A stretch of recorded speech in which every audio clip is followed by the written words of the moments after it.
नमस्कार दोस्तों, मैं राजेश्वर जायसवाल हूं। आप द नीति न्यूज देख रहे हैं। द नीति न्यूज में एक बार फिर से आप सभी का स्वागत है। आज हम बात करेंगे उस ऐतिहासिक पल की जिसमें भविष्य से मिलने कुछ लोग अतीत के कपड़े पहनकर आ गए थे, अर्थात अतीत के ड्रेस में आ गए थे।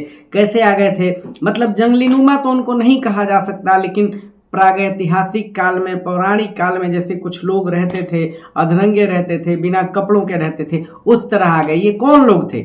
ये कांग्रेस के थे और यूथ कांग्रेस के थे, अर्थात जो कांग्रेस का युवा मोर्चा है उसके सदस्य थे, जैसे अखबारों में पढ़ा गया है।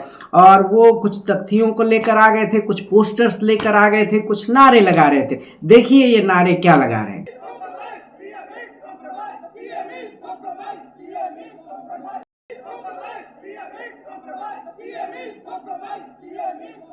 ये लोग नारे लगा रहे हैं दोस्तों, पीएम कंप्रोमाइज्ड। मैं एक बात कह रहा हूं कि एआई समिट जो है वो बहुत बड़ी चीज है, अंतर्राष्ट्रीय मंच है। इस तरह के जो समिट होते हैं उसमें देश के लिए कुछ योजनाएं बनती हैं, भविष्य के लिए कुछ तकनीकी विकास की बात होती है, उस पर कुछ काम होना होता है। लेकिन इसमें कुछ और हो गया, हंगामा हो गया। इन लोगों को दरअसल बाद में मारपीट कर भी भगाया था सरकारी पार्टी के लोगों ने, और कुछ सामान्य जनता भी थी जो न इधर के होते हैं न उधर के होते हैं। लेकिन गुस्सा आ सकता है, क्योंकि एक तरह से देखें तो ये बेवजह का मामला था, उसमें जाने की कोई जरूरत नहीं थी। इन्हें प्रदर्शन भी करना था तो बाहर करते, लोकतांत्रिक देश है, अपना प्रदर्शन करने से किसी को मना नहीं किया जा सकता। होता भी है, भाजपा के खिलाफ भी बहुत रेशनल और बौद्धिक और तार्किक प्रदर्शन हुए, जैसे किसानों के मामले पर हुआ है, या हम कह सकते हैं बेरोजगारी के मामले पर हुए। ये सब मुद्दे सही हैं और पूरे देश में और यूथ ने समर्थन किया है। लेकिन ये थोड़ा बेवजह का मुद्दा लगा। मुझे तो लग रहा है कि ये ठीक मुद्दा नहीं था और वहाँ पर कम से कम नहीं करना चाहिए।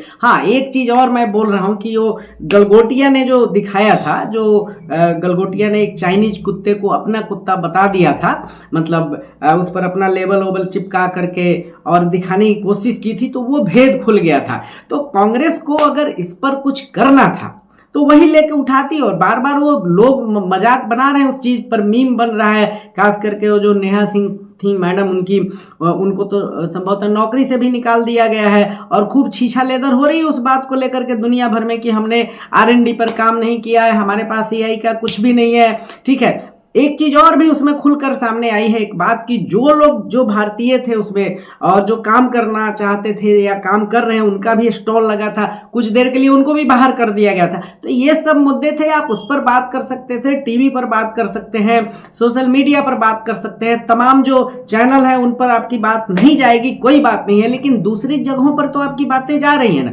तो उस पर बात होनी चाहिए थी। तो आप ये क्यों लेकर के कूद पड़े? वहां पर पिटाई भी खानी पड़ी, बेइज्जती भी हुई, राहुल गांधी के किए कराए पर पानी फिर गया।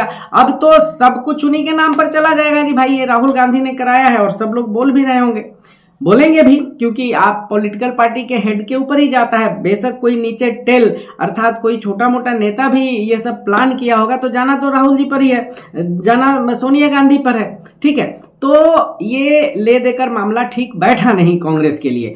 एक बात और मैं कहना चाहूंगा कि इससे कांग्रेस के जो एलाइज हैं कुछ, जैसे राजद है, उसमें भी उन लोगों ने मना कर दिया कि नहीं भाई ये ठीक नहीं हुआ। जैसे मनोज झा है, उन्होंने इससे खुद को अलग कर लिया, अर्थात राजद ने अलग कर लिया कि ये शर्टलेस है, और कुछ लोगों ने ब्रेनलेस भी बोला है।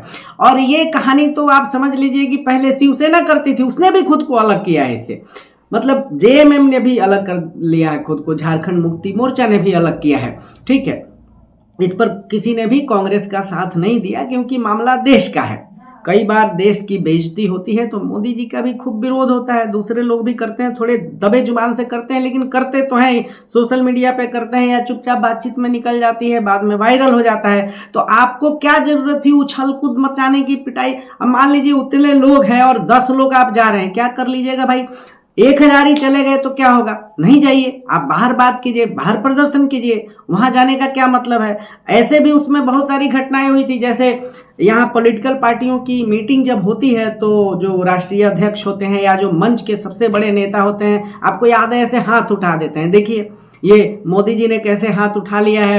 जो बड़े बड़े टेक्नोक्रेट्स हैं, बड़ी बड़ी कंपनियों के मालिक हैं, उन बेचारों को ये समझ ही नहीं आया कि ये मोदी जी हमारा हाथ क्यों उठा रहे हैं। उस पर दुनिया भर में बात हो रही है। तो आपके पास मसाला तो बहुत कुछ था, हर तरह का मसाला था, काली मिर्च से लेकर लाल मिर्च तक सब कुछ था, हल्दी पाउडर भी था, सब कुछ था, लेकिन आप बेवजह घुस गए उसमें। तो आपको ये करना नहीं चाहिए था, ये ठीक नहीं किया आपने, और शीशा लेदर हो गई। तो अब मौका मिल गया, सरकारी पार्टी को मिल गया, केंद्र सरकार को मौका मिल गया, और उनके एलाइज थे उनको भी मौका मिल गया आप पर हमला करने का। और आपको तो कुछ होता नहीं है, जो कांग्रेस के सदस्य हैं उनका तो कुछ होता नहीं है, जो भी शीशा लेदर होना होगा वो राहुल गांधी का हो जाएगा। देखिए, लोकतंत्र है तो विरोध करना आपका अधिकार है। आप लोकतंत्र में विरोध कर सकते हैं, सवाल भी पूछ सकते हैं। आपको वहां जाना ही था तो आप डेटा लाते, तर्क लाते, बढ़िया सवाल लाते और पूछते, सबके सामने पूछते, उन टेक्नोक्रेट से पूछते जो बाहर से आए हैं कि भाई आप बताइए अभी तक आपके हिसाब से भारत में क्या क्या हुआ है, क्या क्या शोध हुए हैं, क्या क्या R&D हुआ है, रिसर्च एंड डेवलपमेंट हुआ है, वो बता सकते थे। ज़्यादा सामान्य लोगों को इसकी अभी उतनी समझ नहीं है। ज़्यादा से ज़्यादा हम लोग इस पे वीडियो बना ले रहे हैं, 2-4-10 फोटो बना ले रहे हैं। कुछ बड़ी कंपनियां हैं जिन्होंने इन पर काम किया होगा, ये सब तो हो सकता है, लेकिन जो बहुत बड़े लोग हैं इस मामले में, टेक्नोक्रेट्स हैं, वो जानते हैं, ज़्यादा से ज़्यादा कंपनियों के मालिक जानते हैं। हो सकता है उसमें IITians आए हों भारत के, उनसे कुछ सवाल पूछते, कुछ वीडियो ही छोटा मोटा बना लेते। हर जगह का एक कॉन्टेक्स्ट होता है कि इस जगह पे जाके क्या करना है। अर्थात आप इस तरह समझ सकते हैं कि किसी की शादी हो रही है, वहां शहनाई बजनी चाहिए, लेकिन शोक धुन आप बजाने लगेंगे तो पिटाई होगी। किसी के घर में मृत्यु हुई है और वहां आप जाके शहनाई बजाएंगे या भांगड़ा करने लगेंगे तो लोगों को गुस्सा आएगा। तो ये कॉन्टेक्स्ट समझने की, कॉन्टेक्स्ट जो है ये वो समझने की जरूरत होती है। नहीं समझने पर यही सब परेशानियां झेलनी पड़ती हैं लोगों को। और इससे क्या होता है, जो बहुत मेहनत करते हैं बड़े नेता, उनके किए कराए पर पानी फिर जाता है। इतना बड़ा मंच दिख रहा था, सामने था, आपके दरवाजे पर था, घर पर था, तो ये पूछना चाहिए था कि इसमें युवाओं की क्या भूमिका है, इसमें एग्रीकल्चर के लिए क्या होगा, इसमें रोजगार के लिए क्या होगा, इसमें फ्यूचर के लिए, देश के लिए प्लान क्या है, AI कैसे उस पर काम कर सकता है। जनता को समझाने के लिए बहुत ही साधारण तरीके से बताना चाहिए था, उस हिसाब से सवाल करना चाहिए था। रोजगार का सवाल पूछना चाहिए था कि क्या ऐसा तो नहीं है कि AI युवाओं का रोजगार छीन लेगी या रोजगार बढ़ाएगी। वो लोग जवाब दे सकते थे कि AI से कैसे रोजगार बढ़ेगा या घटेगा। ये सब सवाल होता तो ये लंबा आप इस डिस्कशन को कर सकते थे, लेकिन आप लोगों की इच्छा क्या थी कि ध्यान भटाया जाए, ध्यान अपनी तरफ खींचा जाए, वीडियो वायरल हो, लाइक्स आए, कमेंट्स आए, खूब फैले, और कुछ लोगों के तो इस पे पैसे बनते भी हैं। ठीक है, तो बहुत सारे सवाल थे जिसको किया नहीं गया, हंगामा किया गया, कुटाई पिटाई अलग से हो गई। इससे बचने की जरूरत है। तो दोस्तों, मेरा ये कहना है कि AI से डरने की बिल्कुल भी जरूरत नहीं है। किस मंच पर कौन सी बात रखनी हो उसको हम देखें तो ये ज्यादा बेहतर होगा। ठीक है, AI के समिट में जाते हैं या कहीं भी इस तरह के समिट में जाते हैं तो ये होना चाहिए कि आप जो सब्जेक्ट है उससे कोरिलेट करें। ड्रेस कोड का क्या है, इस ड्रेस कोड की तो कोई जरूरत ही नहीं। दोस्तों, विरोध जरूरी है, बहस जरूरी है, लेकिन मंच और तरीका भी जरूरी है।